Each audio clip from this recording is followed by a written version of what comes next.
जय श्री राम। नमस्कार दोस्तों, मैं हूं रवि शर्मा, आपके अपने YouTube के पंडित जी।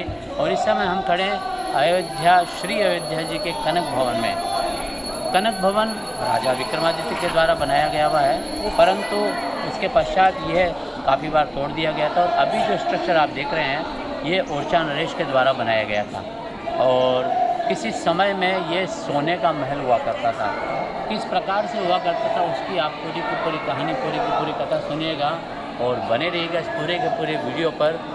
जो आप विशिष्ट बात इसके बारे में, इस कनक भवन के बारे में आप सुनने जा रहे हैं, शायद आपने कभी ना सुनी हो। जब भगवान श्री राम का विवाह होता है, राम और जानकी मैया का विवाह होने के पश्चात, जैसा कि आप जानते हैं, ये विवाह बिना किसी ज्ञात तिथि के अनप्लान्ड एक विवाह था। क्योंकि भगवान विश्वामित्र जी के साथ में उनके यज्ञ की रक्षा करने के लिए जाते हैं और वहीं पर विश्वामित्र जी के पास में राजा जनक का बुलावा आता है और भगवान यज्ञ पूर्ण कराने के पश्चात धनुष यज्ञ में भाग लेने के लिए जाते हैं और वहाँ पर मैया जानकी के साथ में उनका विवाह हो जाता है। जब वे वापस लौटते हैं अयोध्या जी को, विवाह होने के पश्चात राजा दशरथ पूरी की पूरी बारात लेकर के जब जनकपुरी से, मिथिला नगरी से अयोध्या जी को आते हैं, तो वहाँ पर जानकी मैया की मुँह दिखाई की रस्म होती है। जैसा आज आपके हमारे घर में बहू रानी जब पहली बार विवाह करके जब पहली बार घर पर आती है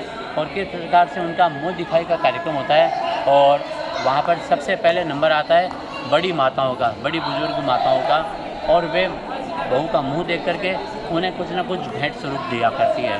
तो ऐसा ही हो रहा था अयोध्या नगरी में, जब भगवान जानकी जी का के मुँह दिखाई का सबसे पहले नंबर आता है, क्योंकि सबसे बड़ी कौशल्या माँ थी।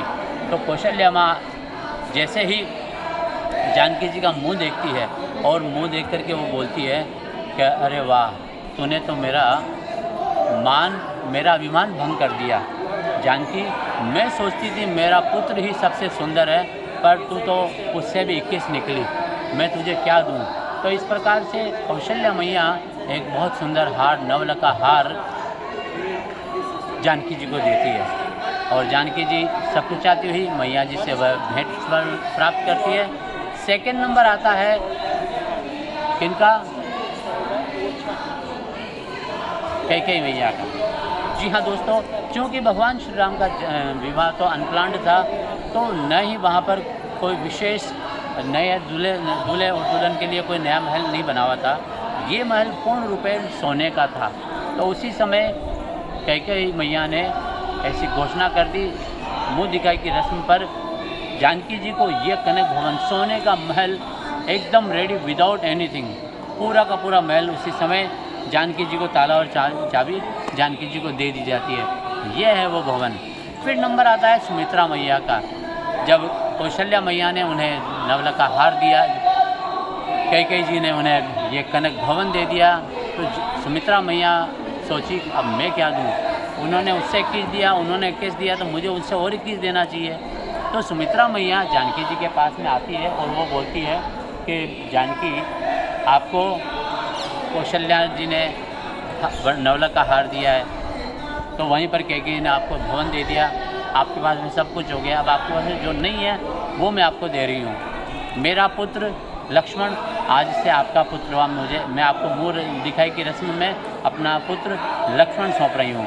तो इसीलिए जब आपको ध्यान है वनवास होता है, तो राम और सीता जी का जब फाइनल हो जाता है कि वो वन जा रहे हैं, तो लक्ष्मण जी भी वन जाने के लिए उद्यत हो जाते हैं और वो भगवान श्री राम और जानकी जी को कहते हैं मैं भी आपके साथ चल रहा हूँ। तो उस समय राम जी कहते हैं जाइए, आप अपनी माता जी से आज्ञा लेकर के आइए। तो जब लक्ष्मण जी सुमित्रा मैया के पास में जाते हैं, तो सुमित्रा मैया पता है उन्हें क्या कहती है? उन्हें कहती है जिस तरह से आप यहाँ से पर राम और जानकी के पास में से चल कर के आए, उन्हीं पैरों से वापस चले जाओ, क्योंकि आप मेरे पुत्र नहीं हो। आपके पुत्र, आपकी माता तो जानकी है, आपके पिता श्री राम है। इस प्रकार के सुंदर भाव होते थे मित्रों। ये है कनक भवन, ये है अयोध्या जी, इतनी प्यारी अयोध्या जी। 2 दिन 3 दिन से हम यहाँ पर किसी अनुष्ठान में, किसी यज्ञ में आया था। यहाँ पर अशर्फी भवन में एक बहुत ही भव्य कीर्तोस्तंभ, राम स्तंभ बना था, जिसकी प्रतिष्ठा भीमावरम के रामचंद्र जैन स्वामी जी के द्वारा की गई थी। और कल श्रीधराचार्य जी अशरफी भवन के महाराज जी ने कल वहाँ पर बहुत ही सुंदर भाव प्रकट किए थे और ये कनक भवन का भाव उस समय दास के मन में आया था, इसलिए आपके साथ में शेयर किया है। बहुत अद्भुत है ये नगरी। भगवान श्री राम स्वयं कहते हैं अतिशय प्रिय मोरे यहाँ के वासी, अर्थात अयोध्या के जो वासी है, जो निवासी है, वो भगवान श्री राम को भी अत्यंत प्रिय है। बड़े सुंदर, बड़े सीधे सरल भाव के यहाँ है। आप अवश्य आएँ। अयोध्या नगरी आपको पुकार रही है। मंदिर का निर्माण हो रहा है। अगले वर्ष मोदी जी वापस इसका पुनर्निर्माण की पुनर्स्थापना हो रही है। अवश्य आएँ और यहाँ का आनंद लें। वीडियो देखने के लिए आपको बहुत बहुत बहुत धन्यवाद। जय श्री नारायण, जय श्री राम।